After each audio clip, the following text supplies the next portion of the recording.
Assalamualaikum warahmatullahi wabarakatuh. Alhamdulillah, kembali lagi bersama kita di channel Pangeran Cahaya. Hadirin yang dimuliakan Allah Subhanahu wa Ta'ala, dimanapun Anda berada. Jadi ada pertanyaan yang sangat banyak juga yang dipertanyakan oleh ikhwan-ikhwan lainnya, baik dari dalam maupun luar. Jadi hadirin yang dimuliakan Allah Subhanahu wa Ta'ala, apa sebenarnya tujuan khalwat? Kemudian ketika kita menemui diri sejati, apakah itu adalah puncak khalwat? Nah, di sini diri sejati yang mana dulu? Kalau diri sejati memang itu Ahmad, diri batin itu sendiri, rupanya sama dengan kita. Inilah yang biasa dibangga-banggakan ataupun sangat dikagumi ya, ataupun sangat diluar biasakan bagi pelaku-pelaku pejalan spiritual atau salik-salik yang sampai kepada tahap menemukan diri kembarannya sendiri.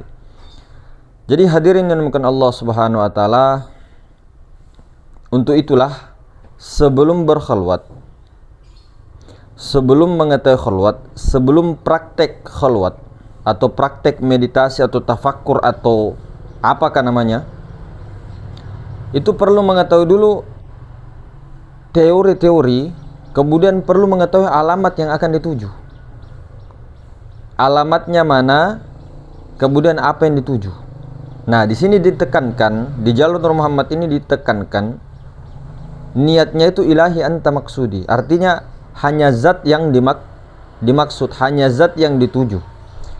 Selain daripada zat, itu bukan yang dituju. Nah, sebelum memulai praktek, teori wajib. Teori dulu, baru praktek.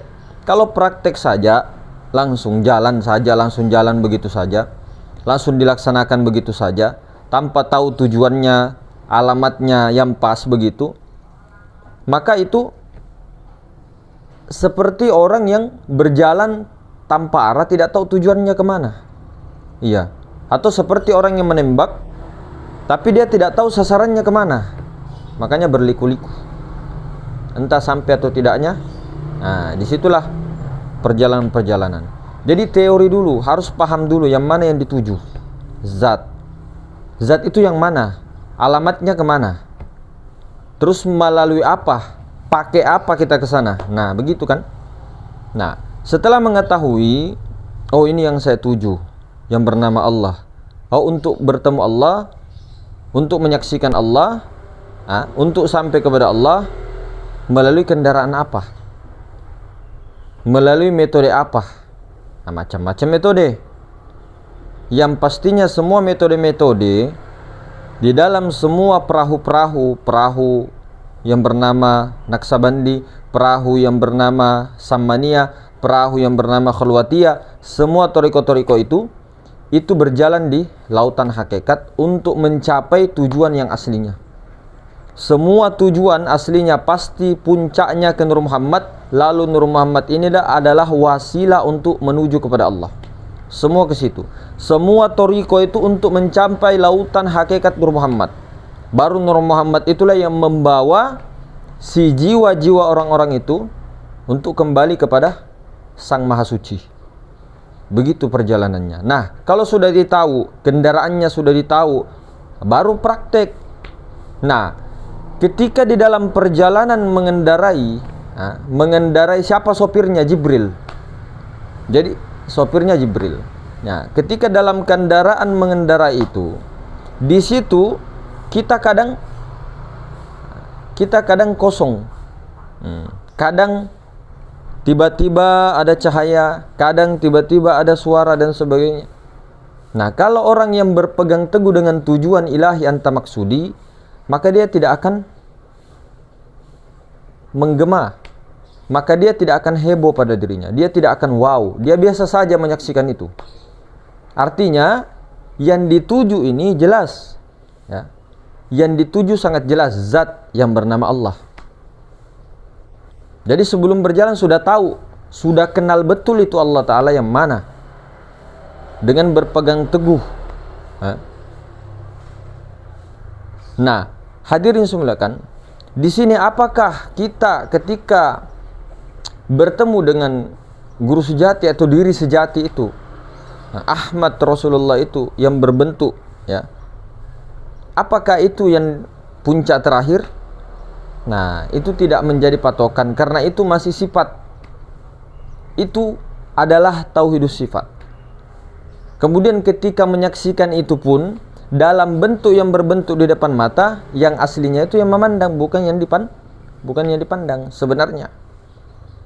Itu kata guru-guru kita dan para wali-wali Allah sebagiannya. Jadi jangan berhenti di situ. Teruskan lagi perjalanan.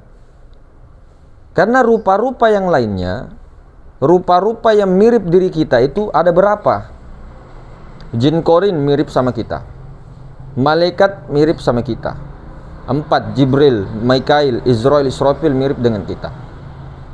Sukma sejati itulah yang bernama Nur Muhammad atau Ruh Idofi. Ahmad itulah mirip dengan kita. Bahkan setan, iblis bisa memirip dengan kita. Iblis di sini maksudnya pikiran kita, pikiran kesetanan kita, pikiran nafsu anania kita. Nafs itu yang mengaku-mengaku. Nah, itulah yang menghalangi semuanya. Nah, sementara yang dituju sangat-sangat jelas, sangat-sangat jelas. Yang dituju bukan sesuatu. Allah itu bukan sesuatu. Yang dituju itu bukan sesuatu. Berarti harus pulang kepada yang bukan sesuatu. Kalau yang rupa-rupa berbentuk itu sesuatu tidak? Sesuatu. Kalau ruhani sesuatu tidak? Sesuatu. Makanya bukan Allah. Sesuatu. Segala sesuatu itu baharu. Diciptakan atau ditajallikan. Bahasanya ditajallikan. Bukan yang aslinya. Tuh.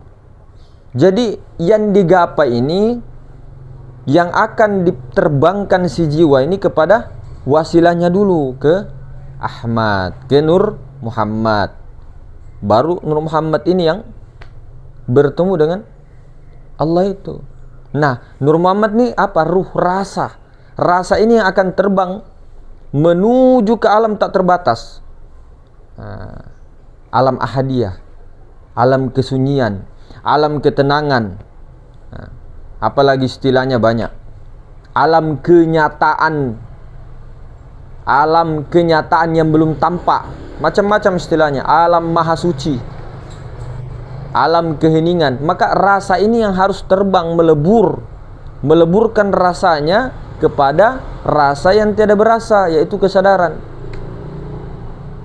Sehingga bertemu kesadaran itu, masuklah di situ, leburlah di situ, yang ada hanya kesadaran ilahiyah semata-mata, hingga timbullah pencerahan di situ. Nah, ini yang dituju. Makanya ilahi anta maksudi, sudah jelas engkau zat yang kumaksud, zat yang kumaksud. Zat itu tidak berupa sesuatu.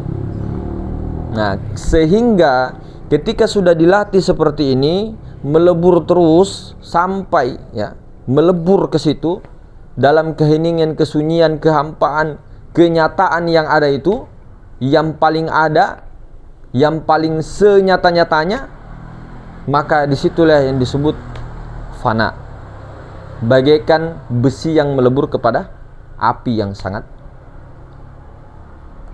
luas tak terbatas. Maka begitu. Jadi tujuannya dari musyahadah kepada fana. Tentu jalannya melalui rasa. Melalui rasa, melalui Rasulullah. Melalui ruh. Lewat apa? Lewat apa kalau tidak melalui ruh? Bilang saya tidak, mas, saya langsung mata ini memandang maha ruang. Ya, mata itu tidak bisa melihat. Bola mata itu yang melihat itu ruh, bukan mata. Yang melihat itu rasa. Yang mendengar itu rasa. Rasa. Yang berkehendak itu rasa. Yang tahu itu rasa. Ruh. Cuma kalau sudah sampai di rasa, lepaskan rasa itu melebur ke kesadaran. Artinya rasa yang tiada berasa itulah rasa Allah, kesadaran ilahi. Disinilah orang ketika meleburkan jiwanya kepada kesadaran ilahiyah, Disitulah nanti akan terbuka al-futuhat al-asroriyah, terbuka, tersingkap hijab rahasia-rahasia ilahiyah. Nah, sehingga dengan begitu, ketika setelah melaksanakan pelajaran khalwat itu, dia khalwat secara bersunyi-sunyi, tujuannya adalah untuk meleburkan terus-terus dirinya kepada Maha Suci, latihan. Kemudian di situ tazkiyatun nafs, sehingga dia belajar di situ dalam keadaan sunyi, tanpa siapa-siapa di sampingnya kecuali dia. Nah, ini adalah pembelajaran supaya bisa mempertahankan nanti kesadaran yang ada pada khalwat secara di keramaian-keramaian itu. Mampu mempertahankan kesadaran itu. Bukan dia yang mampu, tapi dimampukan. Allah yang mampu. Karena dia telah diperjalankan Allah untuk senantiasa berkhalwat secara sunyi-sunyi. Dan tidak ada para nabi, para rasul tidak berkhalwat. Bahkan Nabi kita Muhammad SAW, sunnah yang paling dibuat pertama itu adalah khalwat sebelum mendirikan sholat. Khalwat dulu. Khalwat dulu. Mendirikan sholat setelah 13 tahun hijrah. Itu. Jadi bukan Nabi Muhammad SAW masuk ke Gua Hira untuk mencari Tuhan.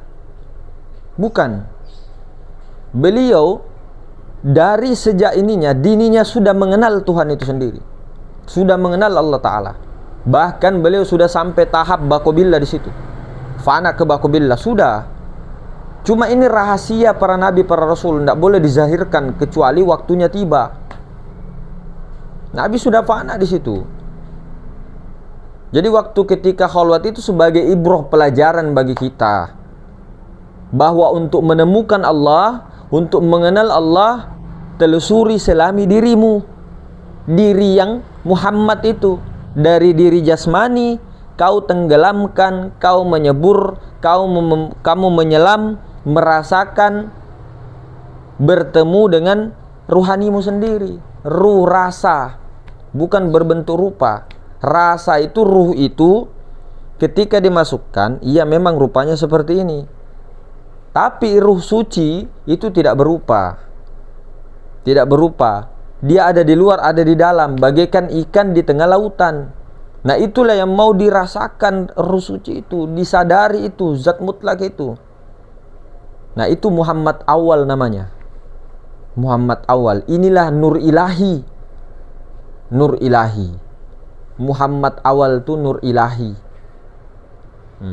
Muhammad akhir nur Ahmad. Muhammad batin nur Muhammad. Muhammad dohir nur insan. Kalau mau dibagi begitu pembagiannya. Tapi kalau mau disingkat, ya Nurullah Nur Muhammad, atau Nurullah Nur Ahmad Nur Muhammad. Simple, jangan terlalu ribet. Itu kalau jalurnya di sini. Kalau jalurnya orang setiap itu beda-beda. Semua jalur-jalur yang ada, semua metode-metode ada, apapun metodenya itu untuk meleburkan diri, peleburan. Untuk peleburan kepada yang bukan sesuatu.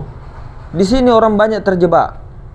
Datanglah rupa ini, datanglah rupa itu, datanglah ini itu dan sebagainya. Makanya di sini ada dikatakan nafi isbat. Nafikan semua, ludahi semua, baru isbatkan kepada yang bukan sesuatu. Ketika dia bercahaya, berbentuk, berupa, itu berarti sesuatu. Jadi tujuan khalwat itu banyak. Ada khalwat yang ingin sakti, ada khalwat yang ingin mencari karomah, ingin bertemu wali. Sekalian kalau khalwat ingin bertemu wali, bilang niatnya khalwat untuk bertemu wali. Jangan khalwat niatnya ilahi anta maksudi, ujung-ujungnya ketemu wali. Ketemu ini bukan wali, iblis. Niatnya tergantung niat dari awal itu apa. Apalagi macam-macam kita gampang tergoda. Nah, di kitab Anak Lolo diceritakan di situ, bab Anak Lolo diceritakan bahwa sesuatu yang masih bisa didengar telinga, masih terlihat dengan mata kasar ataupun mata halus, ataupun bisikan hati di dalam dada, apalagi pikiran, itu masih bisa rawan 99% diserupakan iblis. Bahkan suara. Makanya suara sir Rabbani Allah Ta'ala itu tidak berhuruf, tidak bersuara. Kalau sudah tajalli bersuara sudah. Nah, tajalli ke nurani, tajalli ke sanubari, baru tajalli kepada pikiran. Dari kesadaran itu tajalli ke rasa, rasa kepada perasaan, perasaan kepada pikiran, tajalli ke situ. Tapi kalau mau kesadaran murni, itu tidak berhuruf, tidak bersuara, Pak.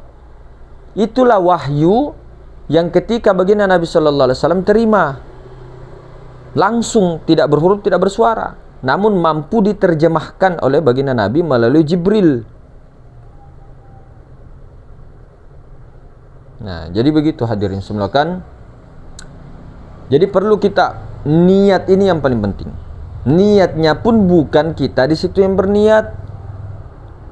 Jadi sebelum berkhalwat tahu dulu teorinya, apa yang sampai kepada Allah, apa yang harusnya sampai kepada Allah. Berarti Muhammad itulah wasilah, pintu. Nur Muhammad, Sayyidina Muhammad Rasulullah itu pintu. Jadi jadikan dulu, leburkan dulu diri kepada Muhammad. Baru Nur Muhammad itu yang mi'raj. Nur Muhammad itu yang melebur kepada yang bukan sesuatu. Melebur situ. Ini bahasa melebur, ini bahasa saja, perumpamaan, bukan berarti kita habis dulu dihayal-hayalkan diri. Enggak. Ujung-ujungnya sadar. Kalau belum bisa melebur, belum mampu dan sebagainya, pandangi saja, sadari saja, kita ini diliputi Maha Suci. Selesai. Daripada bingung. Sadari terus di mana saja, kapan saja, sadari diliputi Maha Suci. Diliputi Maha Suci. Diliputi wajah Allah, diliputi Allah Ta'ala.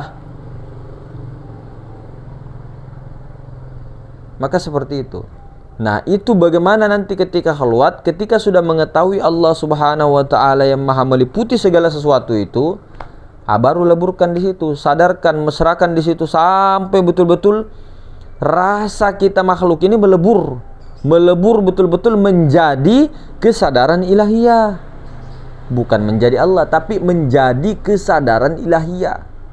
Nah, sampai berdirikan zat. Nah, seperti itu. Kalau kita kan pemahaman saja, masih di musyahadah. Oh iya, ini Allah. Oh iya, paham. Nah, itu level ma'rifatullah. Ma'rifat awal. Jadi begitu. Ma'rifat dulu, teori dulu, baru khalwat. Ma'rifatullah itu kenali dulu yang bernama Allah itu yang mana. Seperti baginda Nabi sallallahu alaihi wasallam dulu, mengenali dulu Allah itu yang mana, zat yang bukan sesuatu. Baru setelah itu dari mana dapat beliau? Dari, kalau syariatnya dari tafakkur. Tafakkur dulu baru khalwat. Jadi tafakkur dulu, tafakkur. Tafakkur, ya. Bagaimana sehingga dapat yang bukan sesuatu. Baru setelah mengetahui alamatnya, barulah baginda Nabi berkhalwat di situ. Berkhalwat untuk apa? Jalan menuju kepada yang ditafakkuri tadi. Yang ditafakkuri baginda Nabi adalah alam semesta. Namun beliau tembus, dapat diperjalankan Allah di situ. Mengetahui bahwa di balik alam semesta ini ada asal mula kejadian. Di baliknya ini adalah Maha Suci. Paham baginda? Baginda Nabi kita paham. Setelah tafakkur barulah khalwat untuk berjalan meleburkan dirinya, keakuan dirinya kepada Ahmadnya, kepada Nur Muhammad yang ada pada dirinya Rasulullah. Baru Nur Muhammad itu melebur kepada zat Allah. Terjadilah di situ makom bakobillah seterusnya. Nah, baru setelah itu disuruhlah untuk berdakwah. Disuruh berdakwah. Disuruh untuk menjadi Rasul. Disuruh untuk menyampaikan semua apa yang beliau kenal tentang Allah. Dan beliau diangkat menjadi Rasulullah. Karena sudah mengenal dirinya, mengenal asal mula kejadian diri, maka dia Rasul. Maka beliaulah Rasul. Dan Rasul penutup secara syariat.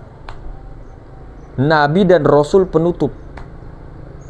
Beliau, Nabi kita Muhammad SAW. Barulah setelah itu disuruh. Padahal belum ada ilmu, belum ada belum ada disuruh sholat, belum ada hukum-hukum ini, kamu harus begini, kamu enggak. Baginda cuma punya apa? Tafakkur dengan khalwat di situ. Belum zikir-zikir itu belum ada. Belum. Kapan adanya zikir la ilaha illallah, Allah itu, hu Allah dan sebagainya? Itu permulaannya daripada beliau mau hijrah dari Mekah ke Madinah.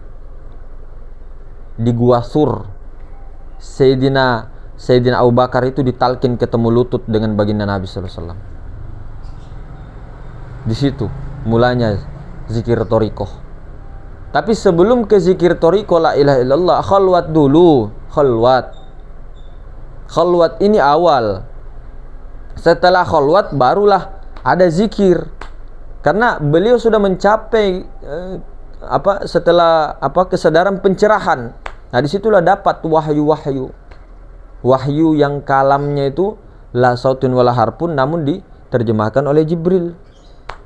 Nah, begitu. Jadi kalam sir la sautun wala harpun itu dari Maha Suci, tembus ke nurani, tembus ke sanubari, tembus ke paham dia. Begitu. Barulah di tat. Begitu, ya. Jadi hadirin makan Allah Subhanahu wa taala, jangan kita terlalu kaku dengan anti berdiam diri di gua, itu sunnah semua. Bahkan sebelum zikir la ilaha illallah, Allahu Allah. Jadi zikir yang paling dasar itu zikir la sautin wala harpun. Makanya dibilang ma'rifat itu paling dasar, pondasi. Kekuatan umat Islam ada di ma'rifat dulu. Pondasi. Kalau tidak mengenal Allah dulu, menyaksikan Allah, tidak bisa. Sulit. Itu pondasi dasar. Jadi zikir la ilaha illallah itu buah dari khalwat semuanya. Zikir Allah itu buah dari khalwat semuanya. Buahnya di situ. Zikir hu Allah, semua itu dari khalwat semuanya. Ini kalau kita mau bilang asbabnya, ya, asbab musababnya. Jadi zikir tertinggi itu adalah la ilaha illallah. Jangan bilang zikir syariat, itu paling rendah, wonda. Itu karena kita dunia sudah kebalik. Karena kita mengira bahwa syariat, thariqah, hakikat, ma'rifat tak paling tinggi. Enggak. Ma'rifat itu dasar, pondasi yang perlu dikokohkan. Sampai Rasulullah SAW disuruh untuk 13 tahun. 13 tahun mujahadah. Cuma apa? Disuruh tafakkur. Setelah tafakkur apa? Setelah tafakkur disuruh bersyahadat. Ditunjukkan Pak oleh baginda Nabi. Ditunjukkan Allah Ta'ala langsung kepada para sahabat. Baru Nur Muhammad baru bersaksi di hadapan Rasulullah secara syariat kepada baginda, tapi secara hakiki ditunjukkan ke dalam dirimu, ke dirimu, luar dalam itu dikenalkan. Barulah dimesrakan caranya, dikasih tahu tata caranya khalwat. Baginda memberitahu semuanya, sahabat itu rata-rata khalwat. Tarekatnya juga sebelum ada tarekat-tarekat zikir itu adalah khalwat Nur Muhammad semua, thariqahnya Muhammadiyah.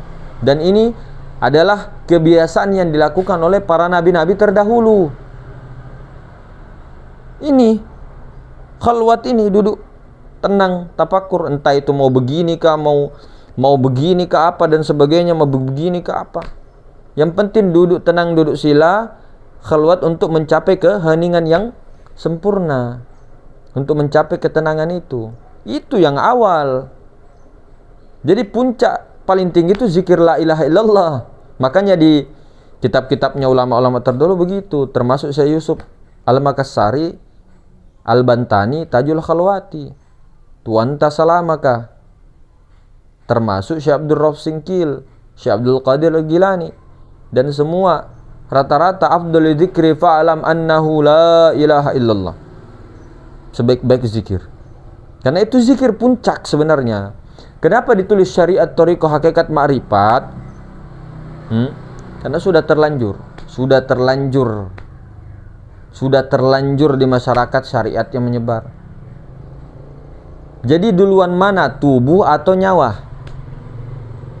Duluan nyawa. Duluan mana, biji atau buah? Duluan biji, baru muncul batang. Setelah batang, ranting, ranting daun, baru buah. Buah ini bagaikan ini batang tubuh. Jadi puncak dia, paling terakhir dia. Nah, dasarnya itu adalah ma'rifat. Makanya tidak ada itu mengatakan awaluddin syariatullah atau awaluddin tariqatullah, awaluddin hakikatullah. Tidak ada. Cari Al-Quran, hadis, perkataan ulama atau siapa, tidak ada mengatakan awaluddin syariatullah. Tidak ada. Cari. Jadi ubah kalau diri kita ya, ubahlah pemikiran itu bahwa makrifat itu terlalu tinggi, bikin gila dan sebagainya. Jangan. Ini 13 tahun yang dikerjakan Nabi kita, baru setelah makrifat itu, setelah itu baru belajar tauhid, akidah, belajar akidah, mana makhluk, mana khalik.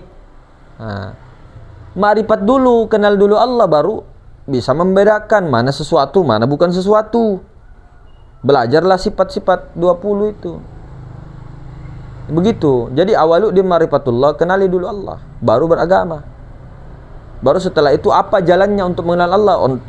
Sebelum ma'rifatullah berarti ma'rifatul Rasul. Kenali Rasul pada dirimu. Rasulullah pada dirimu itu rasa. Bertubuhkanlah rasa, bertubuhkanlah ruh. Barulah ruh itu yang memandang, inni wajhtu wajhiya.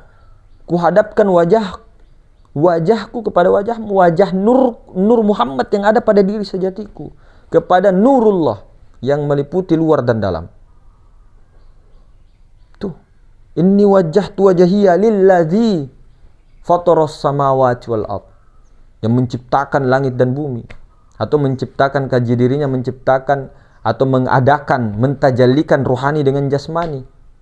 As-samawati wal ard, samawati itu adalah ruhani, wal ardi adalah jasmani, langit dan bumi. Terhampar buminya, terhampar.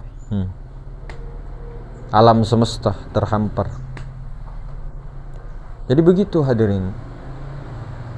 Jadi jangan kita selalu bilang sesuatu yang baru, sesat dan sebagainya. Ini sebagai bahan ini ya, bahan renungan bagi kita. Jadi ujung-ujung daripada tujuan adalah kembali fitrah. Ya. Jadi syariat, thariqah, hakikat, ma'rifat, fitrah ya. Ya. Paham aja lagi kita kata-kata yang satu itu. Paham lagi aja. Cuma kasihan orang awam nanti mendengar kalau salah sangka dan terlalu sombong jadinya kalau begitu, kayak memperolok-olok. Nah, jadi makrifat dulu, baru belajar akidah, baru thariqah, barulah penyempurnanya di syariat. Karena yang paling terakhir begitu, memang begitu, kenyataannya begitu. Nah, jadi seperti itu ya hadirin. Ingat-ingatlah pesan ilahi anta maksudi, tapi jangan juga jadi orang seperti bungul-bungul. Kita pergi naik motor tidak tahu di mana tujuannya, tidak tahu mana alamatnya yang dituju. Cuma dengar saja di peta, ilahi anta maksudi, engkau zat yang kumaksud. Atau tujuanku ke mall ini namanya. Tapi kita tidak tahu jalan petanya kemana nih, belok kanan ke belok kiri, kendaraannya kendaraan apa. Nah itu, jangan juga langsung praktek. Sami'na wa ta'na, praktek saja. Enggak, teori dulu apa yang dituju nih, yang mana ini, yang mana Allah itu. Kalau dikatakan zat, ilahi anta maksudi, engkau zat yang kutuju, yang mana zatnya, terus naik apa wasilahnya, baru berjalan.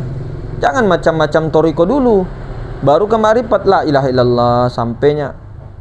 Thariqah dulu baru ma'rifat. Pantasan itu banyak kasus 20 tahun berthariqah, 30 tahun berthariqah, 40 tahun, 50 tahun sampai ompong gigi, masih jalan tidak tahu, masih buta karena begitu. Tak balik. bukan awaluddin thariqatullah, awaluddin ma'rifatullah, dengan lantang. Ya. Jadi begitu, biar tidak tegang ya. Jadi begitu saudara, carilah yang bukan sesuatu, barulah berjalan. Oke? Assalamualaikum warahmatullahi wabarakatuh.